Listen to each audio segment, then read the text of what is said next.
रोजेदारों के अजीम मजमे है मुसलमानों, आप आज ये बता दीजिए कि जिस तरह इफ्तार में वक्त से पहले आप गिलास शरबत की पिया नहीं करते, उसी तरह मजमे आम में भी अपने डिसिप्लिन को कभी तोड़ा नहीं करते। हम यहाँ लड़ने या हुकूमत को धमकाने या किसी समुदाय विशेष को ललकारने के लिए नहीं आए हैं, बल्कि जंतर मंतर पर लोकतंत्र और संविधान में दिए गए अपने अधिकार के रक्षा के लिए आए हैं।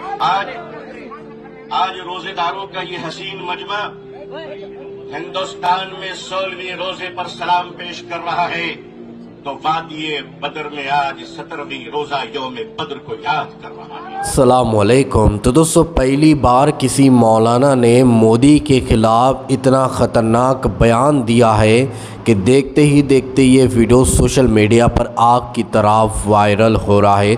दोस्तों, मैं आप लोगों को मौलाना साहब का ये वीडियो क्लिप यहीं पर दिखाऊंगा, लेकिन वीडियो दिखाने से पहले आप सभी से रिक्वेस्ट करना चाहूँगा, प्लीज़ इस वीडियो को ज़रूर लास्ट देखिए और जितना हो सके इस वीडियो को ज़्यादा से ज़्यादा शेयर ज़रूर कीजिए। तो दोस्तों, आप सभी जैसा कि जानते हैं कि 17 मार्च 2025 को जंतर मंतर के पार्क में लाखों की तादाद में मुसलमान जमा हुए थे, इकट्ठा हुए थे। मुस्लिमों की जितनी भी बड़ी बड़ी तंजीमें वहाँ पर उन्होंने शिरकत की और वहाँ से बहुत बड़ा ऐलान कर दिया है वक्फ बोर्ड तरमीमी बिल को लेकर। आप सभी जैसा कि जानते हैं कि हमारे भारत देश के अंदर एक काला कानून मुसलमानों के खिलाफ लाया जा रहा है। इसी को लेकर मुसलमान सड़कों पर उतर चुके हैं और कल 13 मार्च 2025 को दिल्ली के जंतर मंतर पार्क में लाखों की तादाद में मुसलमान इकट्ठा हुए और वहाँ से एक बड़ा ऐलान कर दिया है कि हम किसी भी कीमत पर इस कानून को मंजूर नहीं करेंगे। दोस्तों, मैं आप लोगों को सबसे पहले वहाँ से जो वीडियो आया है वो वीडियो आप लोगों को इसी वीडियो के अंदर दिखाऊंगा, लेकिन वीडियो दिखाने से पहले आप सभी से रिक्वेस्ट करना चाहूँगा कि भले ही मेरे इस चैनल को सब्सक्राइब मत कीजिए, ना ही वीडियो को लाइक कीजिए। बस इस वीडियो को जितना चाहे हर मुसलमान भाई तक इस वीडियो को शेयर ज़रूर कर दीजिए। तो आइए सबसे पहले हमारा आप ये वीडियो क्लिप देखते हैं, फिर आगे बात करते हैं। आप आज ये बता दीजिए कि जिस तरह इफ्तार में वक्त से पहले आप गिलास शरबत की पिया नहीं करते, उसी तरह मजमे आम में भी अपने डिसिप्लिन को कभी तोड़ा नहीं करते। हम यहाँ लड़ने या हुकूमत को धमकाने या किसी समुदाय विशेष को ललकारने के लिए नहीं आए हैं, बल्कि जंतर मंतर पर लोकतंत्र और संविधान में दिए गए अपने अधिकार के रक्षा के लिए आए हैं। आज रोजेदारों का ये हसीन मजमा हिंदुस्तान में 16वें रोजे पर सलाम पेश कर रहा है, तो वादिये बदर में आज 17वीं रोजा यौम बद्र को याद कर रहा है। जब हक के लिए तुम उठोगे तो अल्लाह तुम्हें कभी मायूस नहीं करेगा, अल्लाह तुम्हें कभी जलील नहीं करेगा। ऐ रोजेदारों के अजीम मजमे है मुसलमानों, आप आज ये बता दीजिए कि जिस तरह इफ्तार में वक्त से पहले आप गिलास शरबत की पिया नहीं करते, उसी तरह मजमे आम में भी अपने डिसिप्लिन को कभी तोड़ा नहीं करते।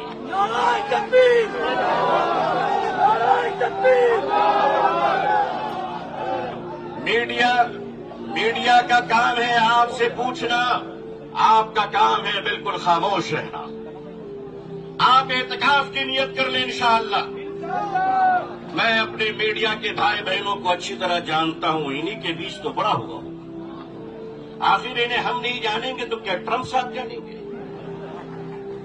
इनका और हमारा बड़ा गहरा रिश्ता है, लेकिन आपको ये बता देना चाहते हैं, हम यहाँ लड़ने या हुकूमत को धमकाने या किसी समुदाय विशेष को ललकारने के लिए नहीं आए हैं, बल्कि जंतर मंतर पर लोकतंत्र और संविधान में दिए गए अपने अधिकार के रक्षा के लिए आए हैं।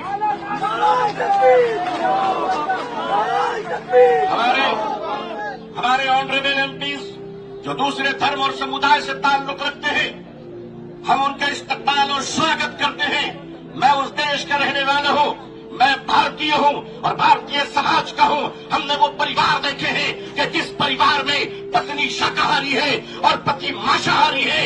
एक धर्म पत्नी अपने पति के लिए अंडा गोश्त मछली बनाने के बाद स्नान करती है और खुद सब्जी बनाकर खाती है। मैं पूछता हूं इस देश से, अगर यहाँ एक शाकाहारी पत्नी मांसाहारी पति के साथ अपने जीवन को बिता सकती है, तो हिंदू और मुसलमान इस देश में साथ में क्यों नहीं रह सकते?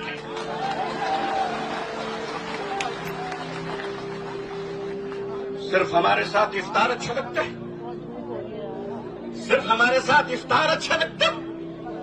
हमारे माननीय प्रधानमंत्री जी क्या प्यारे लगते हैं जब कोई तशरीफ ले जाते हैं। हम तो कहते हैं प्रैक्टिसिंग मुसलमान देखना है तो वो तस्वीर देख लो।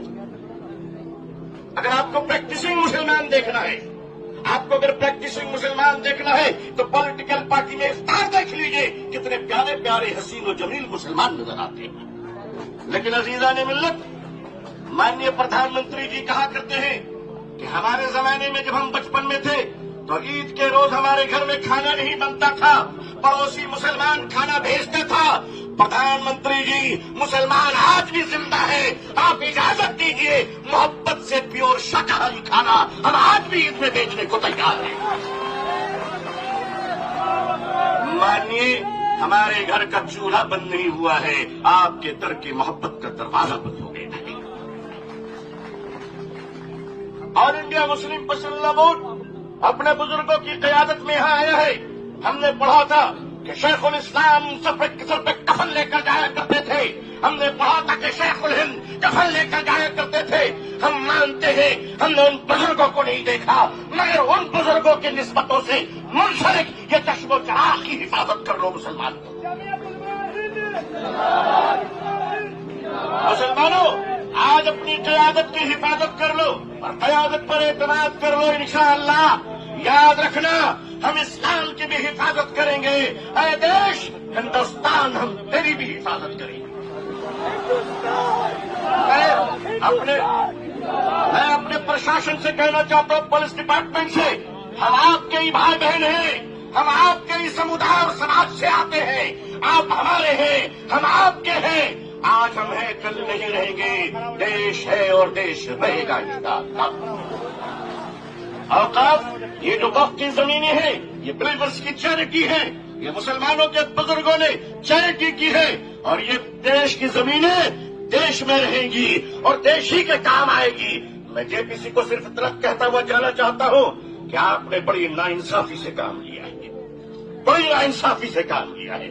आप जिस तरह स्टेक होल्डरों को छोड़कर नॉन स्टेक होल्डरों से बात कर रहे थे, मुझे तो डर लग रहा था कि भारत के बाद शायद आप श्रीलंका जाने वाले हैं। पूछने वाले हैं लोगों से कि बताओ आप नेपाल जाने वाले हैं क्यों? भारत में बांग्लादेश की हसीना अच्छी लगती है, हिंदुस्तान का हुसैन भाई अच्छा नहीं लगता, नहीं अच्छा लगता। आखिर हम आपके हैं, आप हमारे हैं। आइए हम देश को एक पावरफुल शक्ति बनाएं, भारत को एक गौरवशाली देश बनाए। हिंदुस्तान जिंदाबाद। मस्जिद नहीं है और कलेक्टर बोल देगा कि इंक्वायरी, जब तक कलेक्टर की इंक्वायरी नहीं होती वक्फ की प्रॉपर्टी नहीं रहेगी। मुसलमानों से उनकी मस्जिदें, दरगाहें, खानखाहें, कब्रिस्तान को छीनने के लिए इस तरह का प्रोविजन उसमें रखा गया है, तो इनकी नीयत खराब है और ये चाहते हैं कि देश में और दूरियां बढ़े दो बड़े समुदायों में। कि जिन लोगों के हित के लिए बता के सरकार कानून बना रही है, वही लोग उस कानून से संतुष्ट नहीं है। कोई भी जाकर कह देगा कि मस्जिद नहीं है और कलेक्टर बोल देगा कि इंक्वायरी, और जब इंक्वायरी कलेक्टर ऑर्डर करेगा इस बिल के कानून के तहत, इस बिल के तहत, तो जब तक कलेक्टर की इंक्वायरी नहीं होती वक्फ की प्रॉपर्टी नहीं रहेगी। यही होगा ना। अगर आपकी मस्जिद है, कोई जाके बोलेगा मस्जिद नहीं है, कलेक्टर को कंप्लेन दे दिया, कलेक्टर इंक्वायरी ऑर्डर करेगा, इंक्वायरी तक जब इंक्वायरी ऑर्डर करेगा तो वो मस्जिद ही नहीं रहेगी, वक्फ नहीं रहेगा। दिल्ली में 123 प्रॉपर्टीज हैं जिसको दिल्ली वक्फ बोर्ड कहता है हमारी है और गवर्नमेंट बोलती हमारी है। पार्लियामेंट सामने की मस्जिद आप देखते हैं ना, वो सरकार कहती है हमारी प्रॉपर्टी है। कल कलेक्टर ऑर्डर करेगा और नोटिस लगा देगा गवर्नमेंट प्रॉपर्टी। वही तो कर रहे हैं। और हिंदू धर्म में, सिखों के धर्म में, जैन धर्म में, बौद्ध धर्म में उनके जो मजहबी बोर्ड्स हैं उसमें तो कोई उन्हीं का मजहब का नहीं बन सकता है। यहाँ पर आप कैसे बना रहे हैं फिर, और ज्यादा बना सकते हैं क्या? इससे वक्फ को बचाने का कोई ताल्लुक नहीं है। क्या इससे लगता है कि आपसी, जो आपने जैसा भी कहा कि क्या फर्क पड़ेगा आपसी भाईचारगी पे, हिंदू पे, मुसलमान? ये इंशाल्लाह नहीं पड़ना चाहिए, मगर सरकार वही चाहती है। ताकि देखिए आप अचानक संभल का उठा दिए, जबकि 1880 में वो मसला हल हो चुका है। अरे भाई, पासमानदा मुसलमान का, आपका एक मुसलमान का एमपी नहीं है, बेशर्मी की भी कोई हद होती है यार। तुम एक एमपी को नहीं बना सकते? लोकसभा में कितने एमपी है तुम्हारे पास? कितने तुम्हारे पास मंत्री है बताओ, मिनिस्टर है?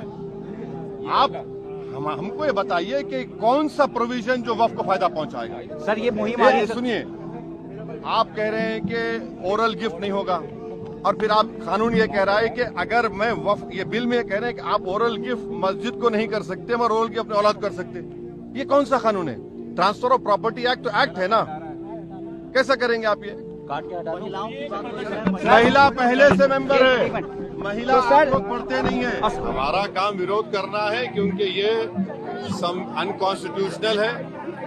ये बिल वक्फ की जायदाद को बचाने के लिए, एनक्रोचर्स को निकालने के लिए नहीं, ना उसकी इनकम को बढ़ाने के लिए, बल्कि वक्फ की जायदादों को खत्म करने के लिए, मुसलमानों से उनकी मस्जिदें, दरगाहें, खानकाहें, कब्रिस्तान को छीनने के लिए इस तरह का प्रोविजन उसमें रखा गया है। तो इनकी नीयत खराब है और ये चाहते हैं कि देश में और दूरियां बढ़े दो बड़े समुदायों में। तो इसका विरोध, क्योंकि संख्या बल तो है बीजेपी। अरे हाँ, देखिए, हम तो ये कह रहे हैं कि हम विरोध करेंगे। अगर चंद्रबाबू नायडू, पासवान साहब और नीतीश कुमार और हमारे अजीत सिंह साहब के बेटे अगर इसका तायीद करेंगे तो इनको जनता जिंदगी भर याद बिहार में रखेगी। ले जाएंगे इस मुद्दे को नहीं, नीतीश कुमार के खिलाफ ये देखते हुए, क्या बिहार में आप ले जाएंगे इस मुद्दे को? ये तो देश में जाएगा, सिर्फ बिहार के नहीं, देश में जाएगा, बिहार हो जाएगा। कि जिन लोगों के हित के लिए बता के सरकार कानून बना रही है, वही लोग उस कानून से संतुष्ट नहीं है। मैं समझता हूं कोई भी कानून देश में बनता है तो हितकारी लोगों को विश्वास और भरोसे में लेने के बाद ही बनता है। वक्त में बहुत मीटिंगें हुई, बहुत सारे डेलीगेशन मिले, बहुत से रिप्रेजेंटेशंस गए, और मैं समझता हूं सभी ने इस बिल का विरोध किया है। जो एग्जिस्टिंग बिल है, पुराना बिल जो जिसपे आज भी चल रहा है, उस बिल से लोग संतुष्ट थे, उस कानून से लोग संतुष्ट थे, उसमें संशोधन की गुंजाइश और जरूरत नहीं थी।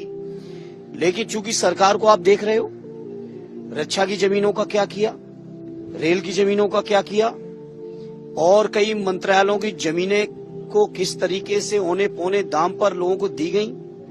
इसी तरह से बीजेपी सरकार। तो जी हाँ दोस्तों, आप लोगों ने जंतर मंतर से ये लाइव वीडियो क्लिप देखा है जो इस वक्त सोशल मीडिया पर काफ़ी वायरल हो रही है। किस तरह से मौलाना साहब ने मोदी के ख़िलाफ़ इतना ज़बरदस्त बयान दिया है। पहली बार, मुझे लगता है पहली बार किसी मौलाना ने दिल्ली के जंतर मंतर से इस तरह का ये बयान दिया होगा।